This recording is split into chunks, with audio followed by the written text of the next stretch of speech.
राव जी जो हमारे आंध्र प्रदेश से है, जो हमारे चेयरमैन है। हमारे साथ सिंगल जी तो नहीं आए, हमारे साथ शुक्ला जी हैं जो हमारे उत्तर प्रदेश के प्रेसिडेंट हैं। मोहन रेड्डी जी हैं हमारे साथ में तेलंगाना से, और हंसराज सिंगला जी हमारे साथ हरियाणा से है जो हमारे ट्रेजरार हैं, और उत्तराखंड से मनदीप भाई हमारे साथ में, और मैं हूँ छत्तीसगढ़ से। तो ऐसे हमारे सारे स्टेट प्रेसिडेंट और हमारे नेशनल बॉडी आपके समक्ष है। हम अपनी बात शुरू करते हैं। हमारे नेशनल प्रेसिडेंट दर्शन सिंह सैनी जी। सबको नमस्कार। सबसे पहले तो ये इशू हमारा एक नेशनल इशू था जिसमें माननीय प्रधानमंत्री श्री नरेंद्र मोदी जी ने डिजिटल इंडिया के तहत एफसीआई में ट्रांसपेरेंसी लाने के लिए ऑटोमेशन का ऐलान किया था। तो काफी समय रिसर्च करने के बाद 2021-22 में इसको पायलट प्रोजेक्ट के तौर पर इंट्रोड्यूस करवाया गया कि एफसीआई में ट्रांसपेरेंसी लगाने के लिए हमें ये जो है ऑटोमेशन और फेसलेस पॉलिसी की जाए। तो उसके बाद उन्होंने ऐसा किया कि 2024 में फिर से मतलब उसको कंटिन्यू कर दिया, और एक हमारी मीटिंग हुई जो उस समय के मंत्री थे माननीय श्री पीयूष गोयल जी और उनके सारे उच्च अधिकारी, वो सभी लोग वहां पे थे। उस मीटिंग में निर्णय लिया गया कि ये बहुत बढ़िया एक सॉफ्टवेयर है और ऐसे सॉफ्टवेयर और भी परचेज किए जाएं। तो हिंदुस्तान में सभी चावल की चेकिंग करते समय जब भी फूड ग्रेन परचेज हो तो आर्टिफिशियल इंटेलिजेंस के थ्रू किया जाए। और 2024-5 में कंटिन्यू रहा।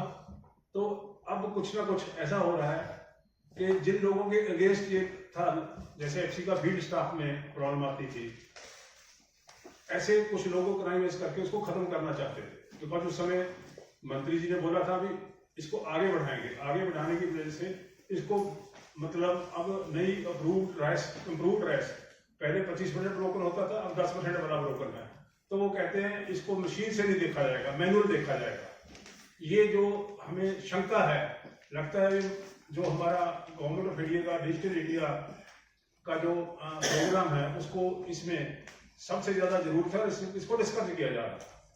आपके जरिए से हम आपको मतलब हमारी सरकार को और हमारे प्रहलाद जोशी जो food and consumer affair minister हैं, हमने उनको भी लेटर लिखा हुआ है। तो हम चाहते थे कि प्रेस के जरिए उसको आगे किया जाए। सेकंड इशू, मेजर इशू है, हिंदुस्तान में काफी कुपोषण हो रहा था। कुपोषण मीन्स जो जहाँ पे बच्चे जिनकी डेफिशिएंसी न्यूट्रिशन विटामिन में थी, तो उनके लिए एक पॉलिसी बनाई गई कि एक मतलब ऐसा चावल तैयार किया जाए तो चावल में वो न्यूट्रिशन वैल्यू बना के बी डेवलप और आयरन विटामिन जो भी उन्होंने डाले थे वो डाल के एक उन्होंने जिसको FRK मैन्युफैक्चरर कहते हैं, 1% हमारा वो जो होता था FRK, उसके लिए मैन्युफैक्चरर जूट लगे। उन्होंने कहा कि एक आप राइस इंडस्ट्री वाले 99 kg में 1 kg FRK जो है 45 राइस का जो उसको पौष्टिक तत्व वाला चावल तैयार किया जाता, मैनमेड होता है, तो उसको मिक्स करना है। Our duty is only to blend in the normal rice. तो इसमें ऐसा था कि वो हमारा राइस नॉर्मल होने के बाद, मिक्स होने के बाद वो वहां लोगों को दिया जाए। हमने देखा कि उसमें काफी जो इनके मैन्युफैक्चरर हैं, जो FRK मैन्युफैक्चरर हैं, उनके वो स्टैंडर्ड फॉलो नहीं हो रहे हैं जो उनके होने चाहिए। वो हाई एंड होने चाहिए। उनके ऊपर FSI का जो था लाइसेंस वगैरह उसको इम्प्लीमेंट प्रॉपर नहीं किया जा रहा। तो वो जो लोगों को बेनिफिट होना चाह रहा था वो नहीं हो रहा। जो हमें WHO के अकॉर्डिंग लगता था कि हमारा इससे काफी वो ठीक हो जाएगा। जो कुपोषण के शिकार बच्चे हैं, लेडीज हैं, तो सारे कंट्री में जो पुअर लोग इसको चावलों को खाते हैं उनकी उसके लिए उनकी जो डेफिशिएंसी है वो ठीक हो जाएगी। एनी हाउ उसके बाद वो काम चलता रहा। अब सबसे बड़ी प्रॉब्लम ये आ रहा है कि जो मैन्युफैक्चर सप्लायर हैं, उन मैन्युफैक्चर सप्लायर वो मतलब दे नहीं पा रहे हैं, सही राइस दे नहीं पा रहे हैं। हमारी इंडस्ट्री मतलब पीनलाइज हो रही है।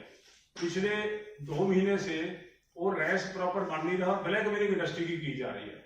हम ये कहना चाहते हैं भारत सरकार को कि जो स्टेट गवर्नमेंटों को मिंट से जो गवर्नमेंट है वो परचेज करती है इसको एफआरके को थ्रू टेंडर, और वो अल्टीमेटली इन्वेंटर करके दे देती है और राइस मिलों को बोलती है इनसे परचेज कर लो, हम ब्लेंड कर देते हैं।